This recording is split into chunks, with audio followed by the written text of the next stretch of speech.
Students of CBSE board class 10th class 12 बच्चों, copy checking बहुत अच्छे से हो रही है। लेटेस्ट अपडेट आज मैं आपको देने जा रही हूँ, साथ में खुशखबरी भी देने जा रही हूँ। बेटा, हाई कोर्ट के ऑर्डर्स हैं इन फेवर ऑफ स्टूडेंट्स। आप देख सकते हैं, high court upholds students right to full marks in examiners disputed answer cases.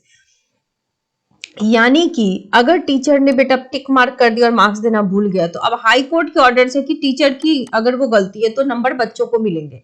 और टीचर्स या जो भी एग्जामिनर्स हैं उनको बहुत अच्छे से बोल दिया गया है कि copy checking should be lenient, बहुत अच्छे से कॉपी चेकिंग करनी है। आप ये पूरा का पूरा आर्टिकल देख सकते हैं। The Delhi high court has said that a student should be awarded full marks. अब देखो, if the examiner fails to properly indicate a correct answer. जैसे आप कई बच्चों के कमेंट्स होते हैं ना कि अगर टीचर ना मिस्टेक कर दे, टिक मार्क दे दे, मार्क्स देना भूल जाए तो क्या होगा। तो बेटा, ये हाई कोर्ट ने ऑर्डर दे दिया है। It indicates a correct answer even after placing a tick mark. जो भी जज है उन्होंने ये कहा है कि set the sequence of examiners labs should not impact the student. कई बार क्या होता है ना, 4 लेयर में चेकिंग तो होती है, लेकिन एक से मिस्टेक कभी कभी सारे में वो हो जाती है कि सारे ने मिस्टेक कर दिया। क्योंकि अगर 100% इफिशियंसी होती तो ऐसा नहीं होता कि वेरिफिकेशन में 50% बच्चे पास हो जाते हैं, 50% बच्चे वेरिफिकेशन में भी क्लियर होते हैं। तो कहीं ना कहीं ह्यूमन एरर तो रह जाता है। ऐसा नहीं हम कह सकते कि 4 लेयर ऑफ चेकिंग है तो वहां कई जेन्युइन बच्चे को भी कंपार्टमेंट आती है, और जब वेरिफिकेशन होता है तो फिर बहुत से बच्चों का वो क्लियर भी होता है। इसीलिए पेशेंस रखना चाहिए। मान लो किसी बच्चे का कंपार्टमेंट आ गया लेकिन वो मार्क्स अच्छे लाया है, ऐसा भी होता है। ठीक है, तो हाईकोर्ट ने बेटा ये कह रखा है कि एग्जामिनर्स लैब से बच्चों को कोई भी नुकसान नहीं होगा। Student deserves the benefit of doubt. अगर मान लो मिस्टेकनली भी टीचर ने टिक मार्क कर दिया तो आपको नंबर मिलेंगे। कोर्ट ने क्लैरिफाई किया है, regardless of any error made by the examiner, as long as the answer sheet does not explicitly label the response as incorrect, students should receive the allocated marks।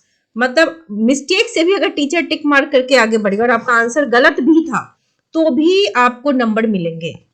Student can not be made to suffer. आप क्या इस article से ये समझने की कोशिश कर रहे हो कि स्टूडेंट फ्रेंडली है ये सिस्टम, जिसमें बच्चों को मार्क्स मिलने चाहिए, स्टूडेंट कहीं से सफर नहीं करना चाहिए। ये सिर्फ डॉक्टर संयम भारद्वाज का नहीं कहना है, ये हाई कोर्ट का कहना है। Correct, pointing out the importance of insuring students they are not penalised. Teacher की गलती का खामियाजा बच्चों को नहीं भुगतना है। Ruling came as the court granted full marks to student in a class. किसी टीचर को फुल मार्क्स, स्टूडेंट को ज्योग्राफी पेपर में लास्ट ईयर फुल मार्क्स भी मिला। Student had argued that examiner had placed 2 tick marks against her answers, justifying her claim for full marks। Teacher ने tick mark करे थे और marks नहीं दिए थे, लेकिन कोर्ट में केस गया और उसके बाद बच्चा वो केस जीत गया और बच्चे को पूरे नंबर मिले। तो justice is also there. CBSE ने कहा कि भाई कहीं पर भी गलती अगर टीचर की है तो मार्क्स बच्चे को मिलेगा on the benefit of doubt. Absence of a mark in the citing the absence of mark in the margin। Dismissing CBSE's argument, the court stressed the examiner's authority in determining the correctness of an answer। Answer correct है नहीं है मतलब नहीं, अगर if you have put a tick mark you have to allot marks। ठीक है, वैसे भी बेटा 1-2 नंबर काट के किसी का कुछ भला नहीं होगा, बच्चे का भला हो जाएगा। अगर हम जो एग्जामिनर्स है वो अच्छे नंबर दे दे तो उनका तो नुकसान नहीं है ना, बच्चे का फायदा है। तो court said that if the answer is correct the student is entitled two marks. Further, asserting that if no marks below the maximum were assigned, the student would receive full marks। आप समझ गए, teacher ने अगर mistakenly आपका marks काटा है तो बेटा you also have an option. जब वेरिफिकेशन होगा और आपको लगता है कि आपने मान लो 70 नंबर का बनाया है और 70 नहीं आया, गो फॉर वेरिफिकेशन। वेरिफिकेशन में समझ नहीं आया तो अपनी आंसर बुक मंगवाकर आप चेक करा सकते हैं। बेशक उसके पैसे तो लगते हैं लेकिन एक्सक्यूज मी, आप चेक करा सकते हैं। और ऐसे केसेस में फिर अगर अब केस फाइल करने की भी नीड नहीं है, क्योंकि अब बच्चा ये केस जीत चुका है और हाई कोर्ट ने ये लॉ बना दिया है, तो ये आपके फेवर में है। अब बात करें आपके कॉपी चेकिंग प्रोसेस की, it is very fast, very lenient and trying to be error proof. But honestly मैं कहूँ तो एरर प्रूफ नहीं होगा। There will be certain students जिनके साथ नाइंसाफी हो जाएगी, ऐसी नाइंसाफी की मतलब आपका आंसर सही है, मार्क्स सही है, बट फिर भी कहीं ना कहीं कोई प्रॉब्लम हुआ और आपके मार्क्स अलॉट नहीं हो गए। बट इन जनरल 95% स्टूडेंट के साथ नाइंसाफी नहीं हो पाएगी। ठीक है, और जैसा कि आज मैथ्स क्लास 10th का था, it was moderate kind of thing. Generally हर पेपर मॉडरेट टू डिफिकल्ट की तरफ होता है, तो बहुत से बच्चों को डिफिकल्ट भी लगा है, लेकिन बहुत से बच्चों को वो नॉर्मल इजी भी लगा है, चाहे वो बेसिक मैथ्स हो, स्टैंडर्ड मैथ्स हो। मैथ्स पेपर की भी कॉपी चेकिंग 18th से स्टार्ट हो जाएगी। आज 11th है, कल कॉपी बटेगी, सारी डिस्ट्रीब्यूशन में चली जाएगी, और हेड मतलब 4 टीचर जो लेवल में अपॉइंट होते हैं वो हो जाएंगे, main first examiner, second examiner, third examiner and fourth examiner. तो लेयर बाय लेयर है, trying to be more efficient. CBSE हर बार कोशिश करती है, लास्ट ईयर जो 6% का पासिंग में ड्रॉप था ना, उस ड्रॉप को वो क्लियर करने की सीबीएसई बेहद कोशिश कर रहा है कि इस बार ऐसा लैग ना हो, क्योंकि सीबीएसई को भी अपना रिजल्ट सही रखना है ना। It is also a board, जिसको छोड़कर लोग स्टेट बोर्ड की तरफ जा सकते हैं अगर लगे कि भाई सीबीएसई तो मैं पास ही नहीं करता, क्योंकि there is not only a category of student जो टॉपर है, एवरेज स्टूडेंट भी है, वीक स्टूडेंट भी है। और कई बार क्या होता है ना कि बच्चे हर सब्जेक्ट में तो अच्छे नहीं होते, लेकिन सपोज जेई देना है, 75% मार्क्स चाहिए, अब सीबीएसई से मुश्किल हो रहा है, तो फिर वो स्टेट बोर्ड ऑप्ट कर सकता है।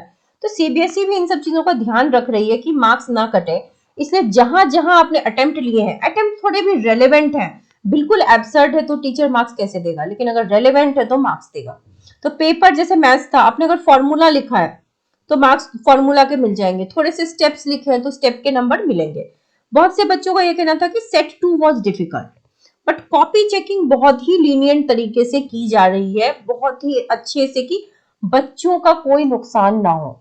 लेकिन हाँ, ह्यूमन एरर तो फिर भी इनएविटेबल है, ह्यूमन एरर कहीं ना कहीं किसी ना किसी बच्चे के साथ हो जाएगा, बट चांसेस कम हो रहे हैं कि किसी तरीके से देखा जाए तो नंबर बच्चों के ना कटे। आप अटेम्प्ट ले रहे हो, आपके नंबर बनेंगे, आप स्टेप्स लिख रहे हो, आपके नंबर बनेंगे। एक्स्ट्रा मार्क समझ लो, मान लो टीचर ने टिक मार्क कर दिया और आपने नहीं लिखा था, वहां आंसर गलत लिखा था, तो भी नंबर मिलेगा, ठीक है। इसके अलावा जिन जिन सब्जेक्ट्स के, स्पेशली क्लास 12 फिजिक्स हो गई, क्लास 10th में भी जो एसएसटी में कुछ बच्चे कह रहे हैं आउट ऑफ सिलेबस है क्वेश्चन, तो जो आउट ऑफ सिलेबस है उन क्वेश्चंस में मार्क्स मिल जाएंगे। या जैसे जो भी सब्जेक्ट्स है, मैथ्स में भी आज बहुत से बच्चों का गलत रिस्पॉन्स भी था कि भाई हमारा पेपर खराब गया, तो अगर सीबीएसई को पता चला कि क्वेश्चन वाज डिफिकल्ट, कोई सेट सर्टेन सेट डिफिकल्ट था, सर्टेन सेट इजी था, तो मॉडरेशन पॉलिसी लगती है, और फाइनली ग्रेस मार्क्स भी दी जाती है बेटा, कि बच्चे पास हो। आपको आज ही मैंने एक वीडियो डाला जिसमें मैंने बहुत सारे रिजल्ट्स दिखाए हैं, मार्कशीट्स दिखाई है, जिससे आपको पता चले कि कैसे .23 मार्क्स भी बच्चे लाते हैं। तो .23 आता नहीं है, वो टीचर देते हैं।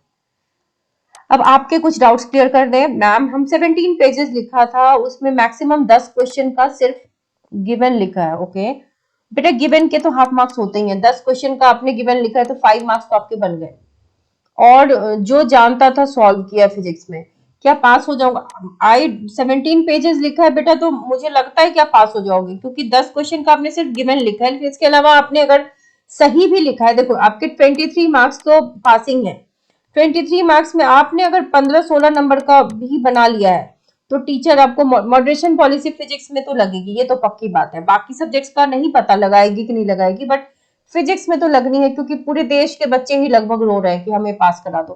कमेंट सेक्शन ऑलमोस्ट फुल होता है फिजिक्स के ही स्टूडेंट्स को लेकर के, फिजिक्स खराब गया, बाकी सब्जेक्ट्स में they are okay, some have scored good, some मतलब किसी का अच्छा गया, किसी का बुरा गया, बट फिजिक्स में लगभग सभी रो रहे हैं, तो वहां लगेगी। 15-16 भी आए ना बेटा, तो और आपने स्टेप्स लिख दी है, तो डोंट वरी, नहीं वरी करो। जो क्वेश्चंस के बारे में कुछ भी नहीं जानता वो सिर्फ गिवन, हाँ एटलीस्ट आप अपना बेस्ट दे सकते हो ना। मान लो मुझे कुछ भी नहीं आ रहा, ब्लैंक शीट छोड़ने से तो अच्छा है कि आई एम राइटिंग गिवन, मैं लिख रही हूँ, I am giving teacher a scope कि वो मुझे मार्क्स दे सके। अब टीचर पे डिपेंड करता है वो क्या करता है आपके साथ, कितने देता है, दे आर ट्राइंग कि आपको पास कर दे, बट आपने अपनी ड्यूटी निभा दी ना, कि आपने लिख दिया है, that is what you could do right. जो आ रहा था उसमें आपने गिवन तो लिखा है, एटलीस्ट उसके नंबर आपको देंगे teachers. So hope for the best. Set 3 hard क्यों बेटा? ऐसा कभी कभी हो जाता है, स्टूडेंट जिनको सेट 3 मिलता है वो हमेशा अपसेट, हाँ यूजुअली सेट 3 डिफिकल्ट होता है, बट आज जो क्लास 10th का मैथ्स था उसमें set 2 was difficult, but usually this has been a trend कि सेट 3 जिस बच्चे को मिलता है वो डिफिकल्ट ही रहता है, सेट 3 ऑलवेज हार्ड। हाँ बेटा ऐसा होता है यूजुअली, इसका कोई लॉजिक नहीं है, कोई रीजन नहीं है, बस है। What if I fail in 2 subjects in class 12 but have 6 subjects? Can I give compartment exam? Okay बेटा, इसके लिए मैंने कुछ वीडियो स्पेशली बना दी हैं जिसमें कंपार्टमेंट के रिगार्डिंग जो भी आपके डाउट्स हैं, I hope it is clear. But let me clarify once more कि आपने 6 सब्जेक्ट का एग्जाम दिया है तो आपको पास 5 में करना है, ठीक है। 5 सब्जेक्ट में अगर पास हो आप तो ओवरऑल पास हो, अगर यानी कि 5 सब्जेक्ट में पास है तो आप पास हैं। आपकी इच्छा है आप एक कंपार्टमेंट दे या ना दे, लेकिन अगर 6 में आप 2 सब्जेक्ट में आप का कंपार्टमेंट आ गया तो बेटा 12th वालों के पास एक ही सब्जेक्ट का ऑप्शन होता है, तो आप कंपार्टमेंट एग्जाम में एक पेपर दे सकते हो अभी, ठीक है। तो जैसे ही कंपार्टमेंट आएगा एक सब्जेक्ट आपका क्लियर हो जाएगा, 5 सब्जेक्ट क्लियर हो गए यानी कि आप पास हो।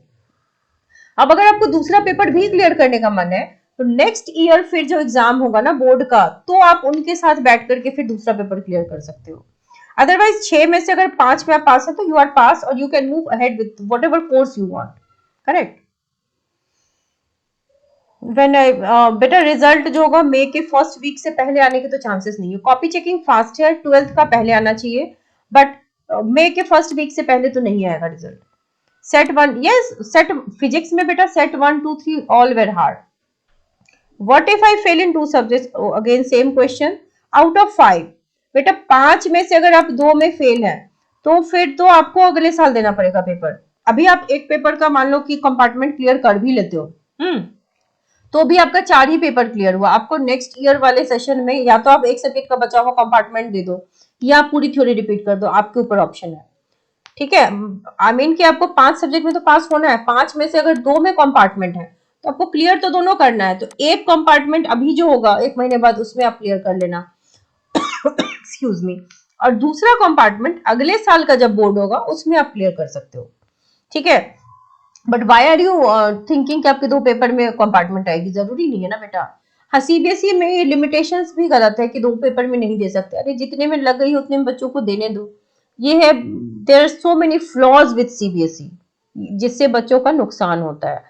बट ओवरऑल बेटा मैं यही कहूंगी कॉपी चेकिंग अच्छी जा रही है, maximum marks are allotted to students. जितनी आपने लिखी है, जितनी मेहनत आपने की है उससे कम फल आपको नहीं मिलेगा। आप ही मुझे कमेंट करोगे when your result will come, आप ही बताओ कि यस मैम। हर साल ऐसा होता है, अभी क्योंकि वो कमेंट्स बहुत पीछे जा चुके हैं तो मैं आपको दिखा नहीं पा रही हूँ। लास्ट ईयर के बच्चे, लास्ट ईयर के बच्चों ने भी ये कमेंट्स दिखाए थे कि यस मैम आप सच कह रहे थे, मार्क्स ज्यादा मिलता है, एक्सपेक्टेशन से ज्यादा मिलता है। बट जिन बच्चों की कंपार्टमेंट आ जाती है फिर वो दुखी हो जाते हैं कि मैम आप तो कह रहे थे कि कह रहे थे लीनियंट चेकिंग होती है, बट लीनियंट नहीं होती। बट ऐसा नहीं है बेटा, लीनियंसी का भी अपना रूल है ना, कि आप अगर खाली ब्लैंक शीट देकर के आओगे तो फिर लीनियंसी से भी क्या मिलेगा, आपको कुछ तो लिखना होगा। आपको अगर 23 नंबर चाहिए तो 15-16 नंबर का सही बनाओगे तो ही लीनियंसी विल वर्क ना। इंटायर शीट इज ब्लैंक तो definitely nobody can pass you, isn't it. तो ये भी कुछ हार्ड फैक्ट्स हैं।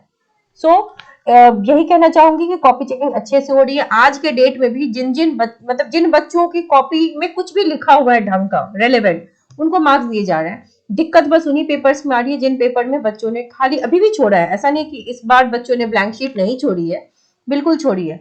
तो उन बच्चों के लिए बस दिक्कत है, बाकी जो बच्चे लिख के आए हैं उनको बिल्कुल टेंशन लेने की जरूरत नहीं है। So wish you all the very best, stay updated with the channel.